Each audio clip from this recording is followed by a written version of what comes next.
Welcome to the World Trade Webcast. I'm Greg Sandler, president of ThinkGlobal.com, the B2B marketplace for global trade leads.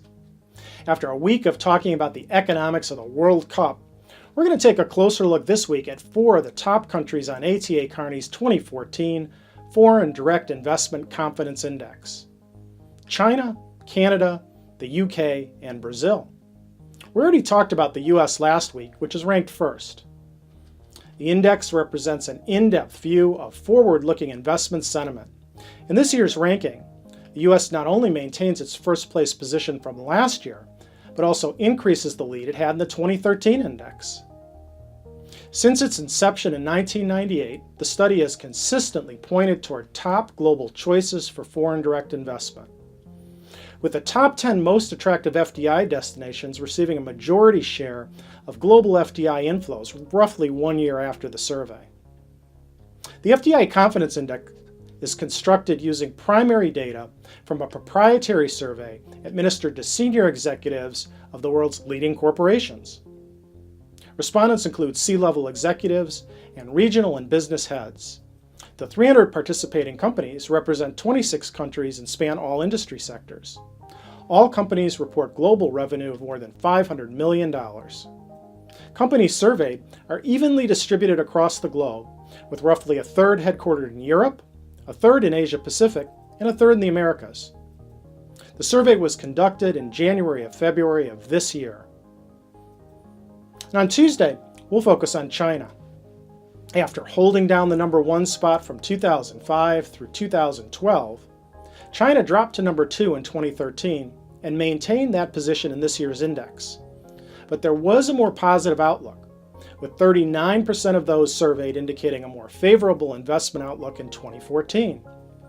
And according to the ATA Kearney report, as Chinese policymakers pursue more domestically driven economic growth, many firms are repositioning to serve local demand, often moving to inland provinces. Multinationals are finding joint ventures helpful to enter the more challenging inland environment. And on Wednesday, we'll talk more about Canada, which inched up from 4th to 3rd in the 2014 index.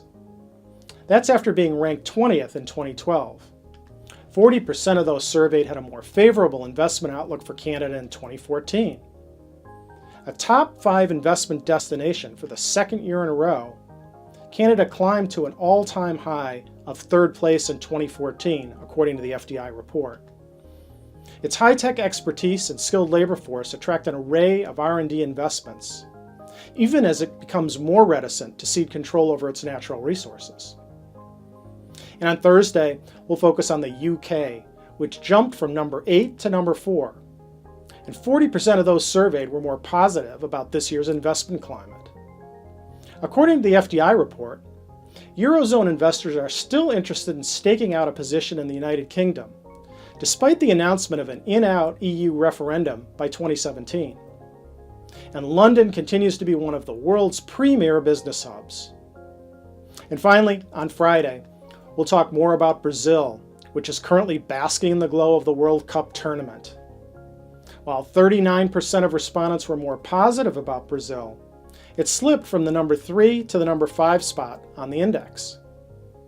According to the FDI report, in contrast to the recent exodus of portfolio investment, direct investors are still positioning themselves for the long haul, and Brazil is home to an increasingly large number of investors from other emerging markets.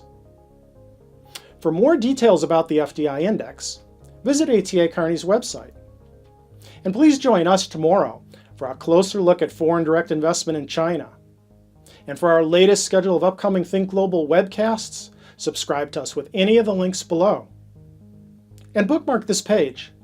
All of our previous episodes can be found right here at thinkglobal.com/webcast.